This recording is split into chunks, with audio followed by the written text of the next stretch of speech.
think none of us need have any apprehensions. None of us need have any doubt. But my fear, which I must express clearly, is this. Our difficulty, as I said, is not about the ultimate future. Our difficulty is how to make the heterogeneous mess that we have today take a decision in common and march in a cooperative way on that road which is bound to lead us to unity. Our difficulty is not with regard to the ultimate. Our difficulty is with regard to the beginning. भारतीय संविधान एक आश्चर्य आहे की आजच्या 75 वर्षापूर्वी जे स्वतंत्र भारताची संकल्पना त्यामध्ये झाली, तर फक्त देश स्वातंत्र्याची नाही, त्यामध्ये व्यक्ती स्वातंत्र्याची, व्यक्ती समानताची हे सगळी जी मूल्य आली आणि ते त्या परिस्थितीमध्ये जेव्हा आपला समाज पूर्ण विभागलेला होता जातीप्रथामध्ये, धर्मभेदभावामध्ये, रंगभेदामध्ये, पण रंगभेद पण भारतामध्ये खूप आहे आणि श्रीमंत आणि गरिबामध्ये, तेव्हा हे मानवी हक्कांवर आधारित प्रत्येक व्यक्तीला समान मतदानाचा अधिकार आणि जे डायरेक्टिव्ह प्रिन्सिपल्स आहे, मार्गदर्शक तत्त्व, त्यामध्ये की विषमता वाढू नये, समानताकडे वाटचाल असली पाहिजे, सगळे मूल्य जे संविधानामध्ये आलेले आहेत ते एक आश्चर्य आहे. पण हे लोकतंत्र टिकलं आहे आत्तापर्यंत, ते संविधानाने टिकवलेलं आहे. आणि तरी जे लोकतंत्रावर, आपल्या संविधानावर हल्ले जे झालेले आहे त्याचं कारण सगळ्यात हे आहे की आपल्या लोकांमध्ये हे मूल्य रुजलेले नाही आहे आणि ते करण्याची खूप गरज आहे. कारण ते नसेल तर मग लोकशाही पद्धतीमध्ये, म्हणजे निवडणुकीमधून हुकुमशाही तयार होते, हुकुमशाह तयार होतात आणि लोकांची मानसिकता अजून सामंतवादी जे आपला भूतकाळ होता त्यामधून बाहेर पडलेली नाही आहे. लोक समानतेच्या दृष्टीने पाहत नाही आहे. ते म्हणून जे निवडून येतात ते स्वतःला राजा समजतात आणि लोक पण त्यांना राजा समजायला लागतात.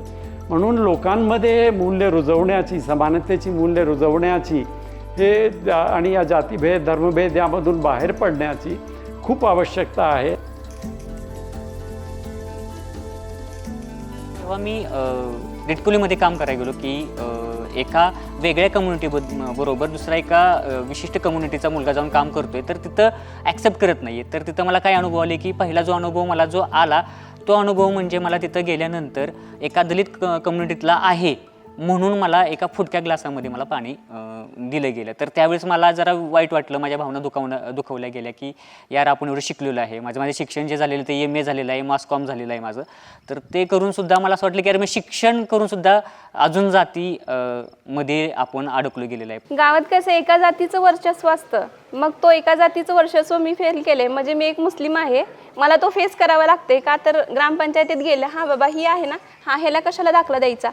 मी SC कास्टमधली आणि कसं अजूनही आमच्या इकडं आहे का नाही, तिकडच्या ह्याच्यात नाही घरापर्यंत या आलं म्हटल्यानंतर थोडंसं असं दगाव हे करतात हो. आणि पाणी वगैरे देणं पण आहे, व्यवस्थित आहे, पण तरीही थोडासा दुजाभाव दिसतो.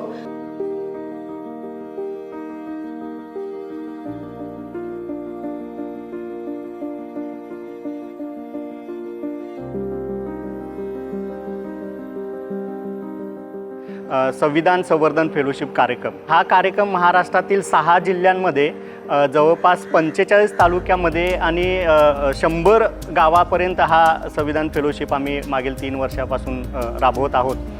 हा कार्यक्रम प्रामुख्यानं पश्चिम महाराष्ट्रामध्ये पुणे, सातारा, सांगली, कोल्हापूर, सोलापूर आणि अहिल्यानगर ह्या प्रमुख 6 जिल्ह्यांमध्ये हा कार्यक्रम राबवला जात आहे. ह्या कार्यक्रमामध्ये आमच्याकडं 4 मेंटर आहेत. त्यामध्ये लता बिसे सोनवणे आहेत, मिलिंद चव्हाण आहेत, उज्ज्वला मजदेकर आहेत आणि संयोगिता ढमढेरे आहेत. हे खूप सामाजिक चळवळीमधले अनुभवी सगळे मेंटॉर्स आहेत. त्यांचा संविधानिक मूल्यांबद्दलचा बांधिलकी आहे, सामाजिक दृष्टिकोन आहे, असे 4 मेंटर ह्या प्रकल्पाला आम्हाला लाभले. त्याचं समाधानही आम्हाला व्यक्त करावं लागेल. एकीकडे सामाजिक प्रश्न आहेत आणि त्याचीच दुसरी बाजू संविधानिक मूल्यांची आहे.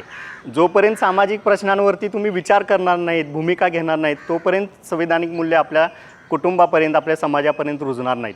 आणि नेमका हाच संविधानिक मूल्यांचा हा जो काही फेलोशिप कार्यक्रम आम्ही राबवत आहोत, हा प्रामुख्यानं दृष्टिकोन आम्ही ह्या कार्यक्रममध्ये ठेवलेला आहे.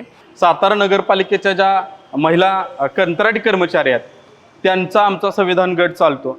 या कंत्राटी कर्मचारी महिलांना 6 आणि 7 हजार रुपये 8 तासाचे पेमेंटचं 8 तास काम केल्यानंतर मिळायचं. या महिला जात समूहानं सामाजिक प्रवर्गातल्या बघितलं तर ह्या दलित समूहातल्या आहेत, भटक्या समुदायातल्या आहेत, डवरी आहेत, जोशी आहेत, वैदो आहेत, मांग आहेत, महार आहेत, ढोर आहेत, मुस्लिम आहेत, मराठाई आहेत. पण ह्या सगळ्या सामाजिक मागास प्रवर्गातल्या महिला आहेत, उपेक्षित वंचित घटकातल्या आर्थिक मागासलेल्या समूहातल्या महिला आहेत. इथले ठेकेदार आणि इथले अधिकारी या कामगारांचं आर्थिक शोषण करतात, मानसिक शोषण करतात, मानसिक छळ होतो. संविधानाची फेलोशिप सुरू झाल्यानंतर आम्ही या लोकांबरोबर संवाद केला. आजही आम्ही बघतोय की बरेच ठेकेदार हे वेगळ्या पद्धतीनं कामगारांचं शोषण करत आहेत आणि हे शोषण होत असताना महिला बोलायला लागल्या की मग त्यांना कामावून काढण्याची धमकी द्यायची, त्यांना जाणीवपूर्वक एक्स्ट्रा काम लावायचं, म्हणजे मानसिक इतका छळ करायचं की एकतर महिलेनं सोडलं पाहिजे किंवा महिलेनं बोललंच नाही पाहिजे. अशा पद्धतीची एक व्यवस्था ठेकेदार आणि त्यांच्याबरोबर जे काही अधिकारी आहेत ते करताना दिसत आहेत. मग आम्ही कायद्याचा आधार घेऊन कामगार कायदे समजून घेतले, PF कायदा समजून घेतला, बोनस कायदा समजून घेतला. आमचा जो गट आहे आकाशवाणी झोपडपट्टी संविधान गट, आणि आम्ही सगळ्यांनी एकत्र येऊन झोपडपट्टीच्या नागरिकांना कायद्यानं सजग करण्याचा प्रयत्न केला. जे मूलभूत हक्क आपल्याला दिलेत कायद्यानं, संविधानानं आणि निवाऱ्याचा सन्मानानं जगण्याचा अधिकार, तो लोकांना सांगितला. आमच्या संविधान गटातल्या महिलांनी झोपडपट्टीतल्या इतर नागरिकांना ते सांगायचा प्रयत्न केला. आणि या सातारा नगरपालिका प्रशासन, मुख्याधिकारी, सातारा जिल्हाधिकारी यांच्याबरोबर आम्ही सातत्यानं पत्रव्यवहार केला. झोपडपट्टी जे बुलडोजर येत होते घरं पाडायला, काही घरं पाडली, लोक भयभीत झाली, बाहेर निघून गेली, झोपडी दुसरीकडे त्यांनी टाकली. आम्ही ज्यावेळेस फोर्स वाढवला, लोकांनी एकत्र येली, कायद्याची भाषा आम्हाला कळाली, आम्ही संविधानाचा कायदा आणि संविधानाने दिलेल्या अधिकाराची भाषा बोलायला लागलो. आम्ही निवेदन तयार केलं, मोर्चा केलं, आंदोलनं केली. त्याच्यानंतर आमचा फोर्स वाढल्यानंतर प्रशासनाला लक्षात आलं की लोक कायद्याने शहाणी झालेले आहेत. कातकरी कम्युनिटीची वस्ती तिथं गेलो होतो काम करायला. तिथं माझा गट तयार झाला होता, पण तिथं अंतर्गत वादातून एका वेगळ्या कम्युनिटीतल्या लोकांनी तिथल्या एका मुलाचा दगडानं ठिसून खून केला. आणि तो खून केल्यामुळं तिथं जरा भीतीचं वातावरण झालं आणि मग मला सांगितलं गेलं की तिथे तू काम करू नकोस. 28 नोव्हेंबरला मागल्या वर्षी चालू केला वड्डीमध्ये, तर तिथं तो गट तयार होतोय नाही होतोय.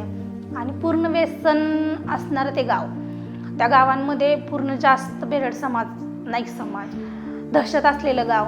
त्या गावामध्ये काही वेळेला मी गेलो त्यावेळेला संविधान म्हटल्यावर काय पुढारलेल्या लोकांनी मला विरोध केला. पण वड्डीमध्ये खरी गरज आहे महिलांना, कारण दारूनं भरलेलं, व्यसनानं भरलेलं गाव आहे. इथं मुलं शिक्षण सोडतात, ह्याला रोजगाराला जातात, त्या रोजगाराच्या पैशानं व्यसन करतात, व्यसन करून कुटुंबाचं नुकसान, प्लस त्या महिलेला मारहाण, मग त्या महिलेनं दाद कुठं मागायची, मग ग्रामपंचायतमध्ये गेलं तर तो विषय घेत नाहीत. बऱ्याचदा असं आपण बघतो की संविधानाची जाणीव जागृती करायची म्हणजे काय की शाळा कॉलेजेसमध्ये जाऊन उपक्रम घ्यायचे किंवा एखादं व्याख्यान घ्यायचं, ॲक्टिव्हिटी घ्यायची. अर्थात ते काम महत्त्वाचंच आहे, पण ते काम पुरेसं नाही आहे. कारण फक्त जाणीव जागृतीमधून संविधानिक मूल्य लोकांच्यामध्ये रुजतील असं नाही. एका साईडला ते करत राहावं लागेल आणि एका साईडला डायरेक्ट लोकांच्यामध्ये जाऊन लोकांची समज, जाणीव आणि संविधानिक दृष्टिकोन जोपर्यंत आपण तयार करणार नाही तोपर्यंत खऱ्या अर्थानं संविधानिक मूल्य, संविधानाचा दृष्टिकोन आपल्या समाजामध्ये रुजणार नाही.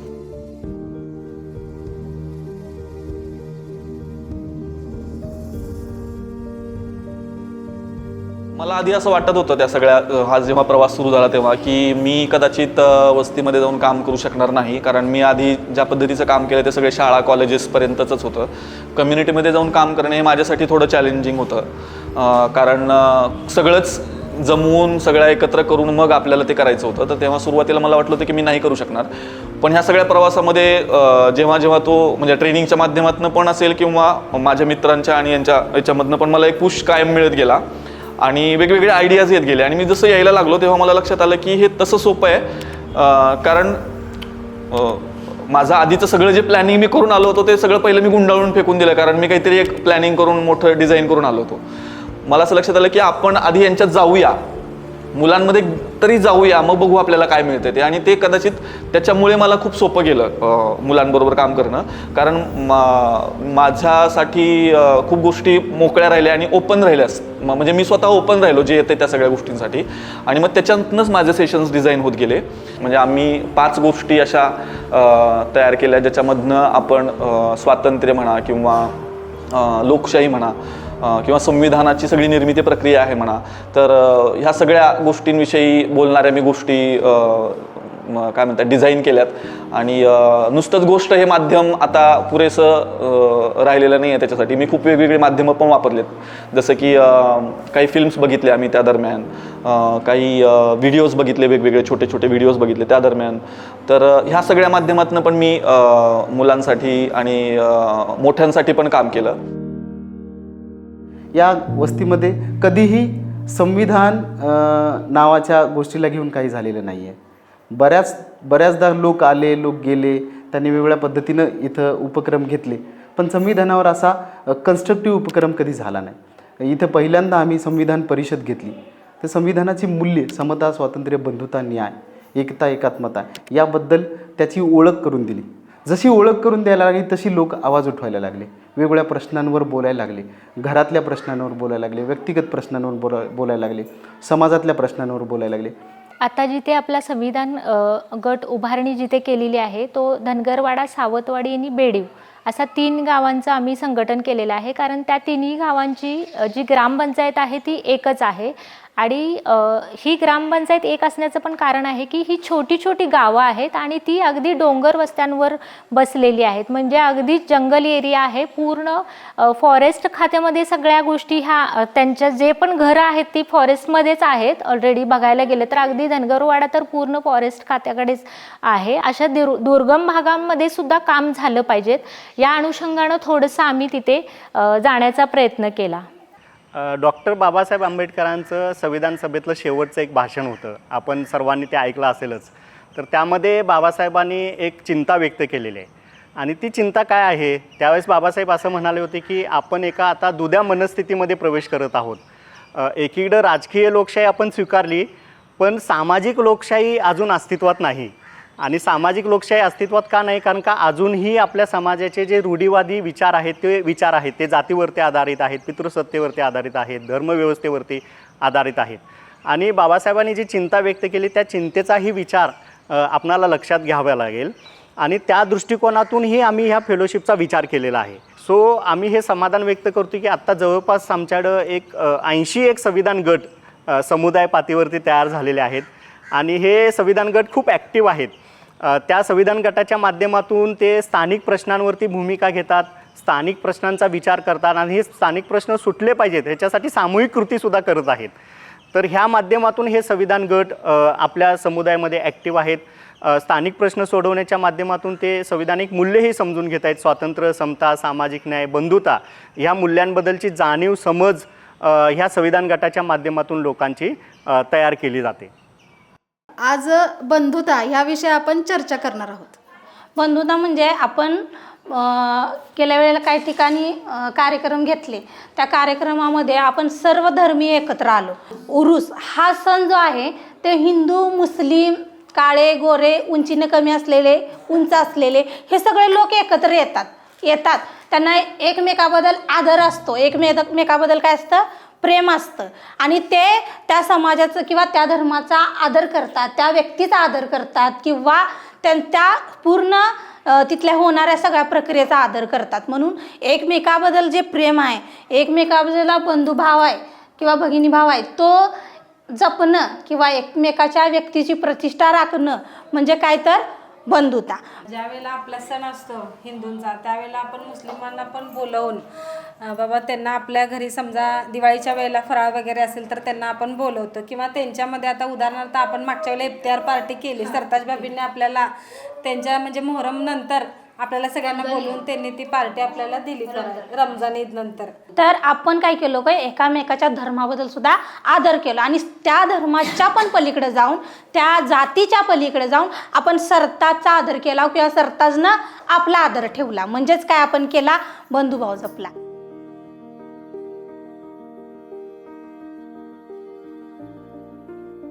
पहिल्यांदा मी केलं ते शिक्षणासाठी प्रयत्न केले की मुलं शाळेत कशी जातील. मग शाळेमध्ये जाऊन त्या मुलांबरोबर बोलणं, त्या इथल्या मुलांना तिथं मग एक थिएटर गेम घेतले, म्हणजे त्यांची बोलण्याची पद्धत जी आहे ती काय आहे ती जाणून घेतली, त्यांना कुठली भाषा समजते. मग थिएटरमध्ये गेम घेतल्यानंतर की त्यांच्याबरोबर बोलणं केलं. तर जवळजवळ वस्तीवर 18 ते 20 मुलं आहेत. तर त्यातली आत्ता आजच्या घडीपर्यंत म्हणजे 2025मध्ये जवळजवळ 10 ते 12 मुलं शाळेमध्ये जात आहेत. मग ती मुलं जातात तर एक पॉझिटिव्ह आणि सकारात्मक गोष्ट अशी आहे की ती मुलं शाळेत जायला लागलेली आहेत. सुरुवातीला महिला एकत्र येत नव्हत्या, एकत्र आल्या तरी खूप लाजत होत्या, घराबाहेर पडून इतर लोकांशी कसं बोलायचं त्यांच्यामध्ये एक भीती होती. तर ह्या सगळ्या गोष्टींना आम्ही हळूहळू वेगवेगळ्या खेळाच्या माध्यमातून असेल किंवा वेगवेगळे उपक्रम घेऊन ही भीती त्यांची मोडण्यात आली. त्यानंतर बरेच दिवस गावामध्ये आम्हाला मिटिंगसाठी जागा मिळत नव्हती.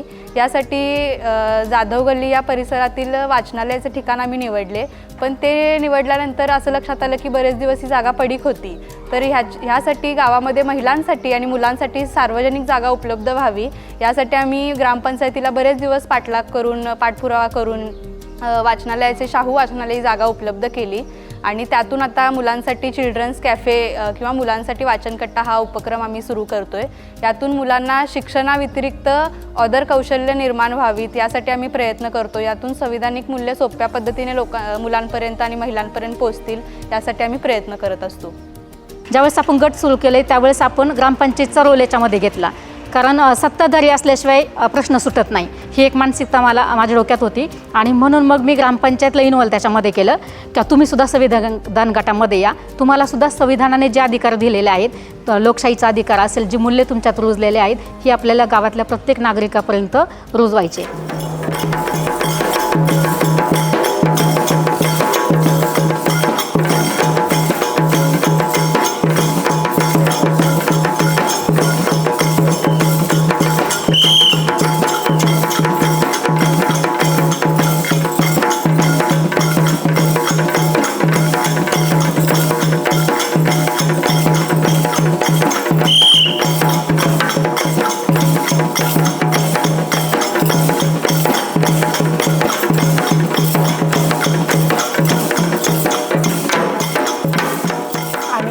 संविधान गटामधूनच हे एकत्र आलो.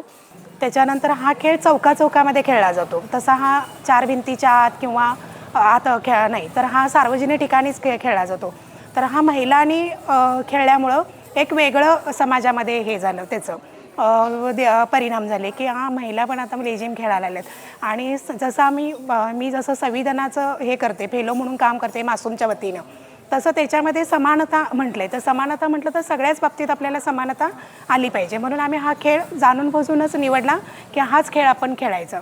आणि मग त्याच्यानंतर त्या खेळ खेळत असताना बरेच अडचणी पण आल्या की काही घरातून प्रॉब्लेम पण आले की असं कसं तू नाही खेळायला जायचं. पण काही महिलांनी ते हे पण केलं, विरोध पण केला की नाही आम्ही खेळणार आहे, हा काय तसा बाबा ह्याच्या नाही, तर तुम्ही समानता म्हणताय तर आम्हाला ती समानता दिसली पाहिजे. फेलोशिपच्या अंतर्गत आम्ही कोल्हापूर जिल्ह्यातील करवीर तालुक्यातील जैताळ हे गाव आम्ही तिथं सामाजिक सलोखा आयोजित केला होता. खरं तर त्या गावामधला मुद्दा असा होता की त्या गावामध्ये 2 समुदायाची लोकं राहतात. एक म्हणजे बौद्ध आणि दुसरे म्हणजे मराठा समुदायातले लोक. त्या गावामध्ये सोशल मीडियाच्या माध्यमातून किंवा जे आता जे मीडियावर काही बातम्या येतात विक्षेपार्ह, त्याच्या माध्यमातून काही अशा बातम्या पसरवल्या गेल्या होत्या की तिथं एक विषमतेची जाणीव त्या लोकांच्यामध्ये येत होती. मग आम्ही महिला गटांच्या माध्यमातून सरपंच ज्या मॅडम आहेत नीता पाटील त्यांच्याशी बोलणं झालं आणि ह्या 2 समुदायामध्ये आम्ही एक सामाजिक सलोखा घेतला. आणि कार्यक्रमाच्या शेवटी आम्ही एक असं केलं होतं की बंधुतेची भेळ, म्हणजे आता असं खानपान किंवा वेशभूषा, राहणीमान यावरून त्या जातीची विभागणी अगोदर आपल्या समाजामध्ये ठरलेली आहे. तर ते न करता आम्ही खानपानातली एक गोष्ट निवडली की बंधुतेची भेळ आपण तयार करायची. त्या बंधुतेच्या भेळमध्ये काय तर मराठा समुदायातील महिलेकडून आपण एक चटणी असू दे, कांदा असू दे किंवा कोथिंबीर असू दे, आणि बौद्ध वस्तीतील महिलांच्याकडून आपण चिरमुरे असतील, फरसाण असेल त्यांच्यातून सुद्धा कांदा, चटणी अशा प्रकारचे एकत्र करून त्या दोन्ही समुदायातील महिलांनी ती भेळ एकत्र बनवली. मग जेव्हा मी विश्वरत्न संविधान गट याच्या निमित्त म्हणजे याच्यातून जेव्हा सामाजिक सलोखा हा कार्यक्रम घ्यायचा ठरवला, त्यावेळेस आम्ही पर्सनली सगळ्यांच्या घरी जाऊन इन्व्हिटेशन दिलं त्यांना की सामाजिक सलोखा हा कार्यक्रम घ्यायचा आहे आणि संविधान हे केवळ एका जातीचं, धर्माचं, एखाद्या विशिष्ट माणसाचं नसून हे सर्वांसाठीच आहे.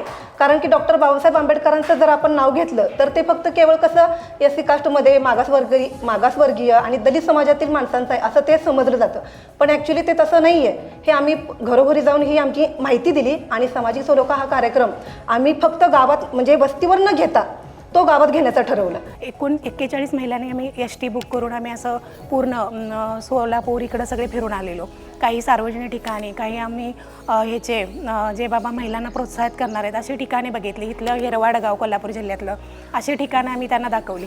तर त्यावेळी ज्यावेळी गाडीत बसल्यानंतर असं वाटलं की आता आम्ही खुले झालो, इथं कोणच नाही बघायला. त्यावेळी मग त्यांच्या ज्या कला होत्या ना त्या कधीच आम्ही इथं पण पाहिलं नव्हतं. कोण गाणी म्हणायला आलं, कोण डान्स करायला आलं. मग म्हणाल्या हे लावा, मोबाईलचं ह्याच्यावर लावा. म्हणजे हे एक वेगळं. आणि दुसरं विशेष म्हणजे कुठलाही पुरुष आमच्याबरोबर त्यामध्ये नव्हता. आणि त्याच्यामध्ये सुद्धा काय झालं बघा, ज्यावेळी आम्ही घरातून डबे वगैरे घेऊन गेलो एक वेळचं जेवण, त्यावेळी बसताना सुद्धा काही मातंग वगैरे समाजाच्या महिला बाजूला बसल्या की त्यांना अजूनही वाटतं की अरे आम्ही यांच्याबरोबर बसलो होतो असं. त्यावेळी मग आमच्याच महिला संविधान गटातल्या सगळ्या मराठीच्या उठल्या, म्हणाला तुम्ही असं का, आम्ही गट म्हणून एकत्र आलो आहे ना, मग तुम्ही बाजूला का बसला. तर आणि आपण इतके दिवस काय करतोय म्हटल्यावर मग एकत्र आणि सगळ्यांनी घेऊन केलं. तर हा एक सामाजिक सलोख्याचा कार्यक्रम त्याच्यातूनच ॲक्टिव्हिटी घडली. जेव्हा आम्ही चालू केला कार्यक्रम तेव्हा असं लक्षात आलं की वस्ती भागावरच्याच महिला ज्या होत्या, गावातल्या इतर समाजाच्या महिला नव्हत्याच इथं. तर हा विषय का आला की तो आम्ही म्हणजे समाजाचा विचाराला फाटा देत जिथं फक्त पुरुषच येतात त्या मिटिंगसाठी, ग्रामपंचायत समोरचं ठिकाण जो कट्टा असतो आपला, एक वडाचं झाड आणि कट्टा आपण बघितल्याप्रमाणे, तर तिथं फक्त पुरुषांचीच मिटिंग वगैरे मैफिली त्यांच्या म्हणजे कार्यक्रम असतात तिथं. मग अशा ठिकाणी आम्ही सामाजिक सलोख्याचा कार्यक्रम ठेवला होता. माझ्या डोक्यात असा विचार होता की डॉक्टर बाबासाहेब आंबेडकरांची जयंती फक्त बौद्ध समाजच करतोय, आम्ही करत नाही, त्यांचा आमचा काही संबंध नाही. संविधान फक्त हे बौद्ध समाजासाठी आहे, आमच्यासाठी नाही. पण ज्यावेळेला मी ह्या संविधान गटात आले त्यावेळेला मला असं कळलं की संविधान हे सगळ्यांसाठी आहे. आपण त्याचा दैनंदिन व्यवहारात किंवा जीवनात आपण त्याचा उपयोग केला पाहिजे हे मला तिथं गेल्यानंतर कळालं. तर मग आमच्या इथे एक गट तयार झाला, संविधान गट, म्हणजे सावित्रीबाई फुल्यांचा संविधान गट स्थापन केला गेला. मग त्याच्यामध्ये सरांनी दर महिन्याला मीटिंग्स घेऊन आम्हाला घरांबद्दल किंवा एकीनं महिला काय करू शकतात ह्याच्याबद्दल सगळं सांगितलं. मग त्याच्यानंतर बायकांमध्ये थोडीशी पावर आली. मग त्याच्यानंतर बायका बोलू लागल्या. पण बायकांना हक्काचं काय आहे हे त्याच्यानंतर प्रत्येक मिटिंगमध्ये जेव्हा कळायला लागलं तेव्हा आता बायका हक्काने उभ्या राहतात सगळ्या गोष्टीसाठी. कुठल्या महिलावर समजा अन्याय झाला, बाबा आपण ठेक्यावर कामं करतो, जे कोण असतील मुकदम, ठेकेदार, कुणीही असू द्या, त्यांनी तुम्हाला 2 शब्द आपण पगारासाठी बोलतोय ना, मग त्या साहेबांनी म्हणा ठेकेदारांनी काय बोलले ते प्रकारचा एक अन्याय आहे ना. एका लेडीजला म्हटलं बाबा तू बोलतेस, तू कामावनं घरी राहा, पण हे संविधानानं दिलंय की जिथं आपले अन्याय होतोय तिथं लढा, हे संविधानानं आपल्याला दिलेलं आहे. बाहेर जातो, बाहेर आपण जे वाईट भावना ठेवायचे की बाबा ही रस्त्यावर काम करते या नाही, हिला छाडा, आपलाच माल आहे असं समजायचं नाही, हे पण त्यांची भावना चुकीची होती. मग त्यामुळे ते संविधानानेच अधिकार दिला ना आपल्याला की ती बाई बोलू शकते, भांडू शकते.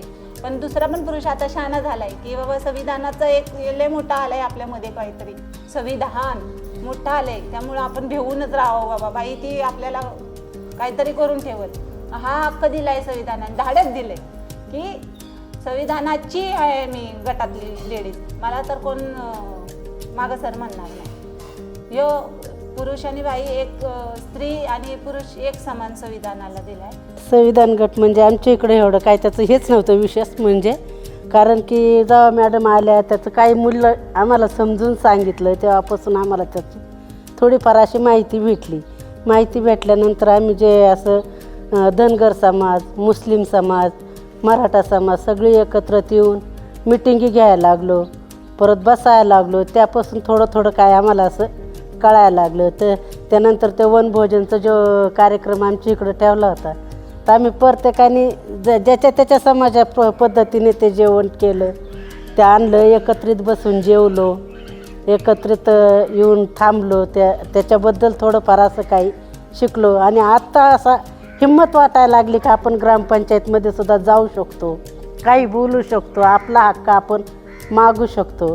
अशी ती हिंमत वाढायला लागली आत्ता नाही तर इथून मागं आमच्या महिला ग्रामसभा म्हणजे केव्हा होती आणि केव्हा नाही होती आम्हाला माहिती पण नव्हतं त्यातलं काही, की ग्रामसभा एक महिला सभा असते म्हणून ग्रामपंचायतीत.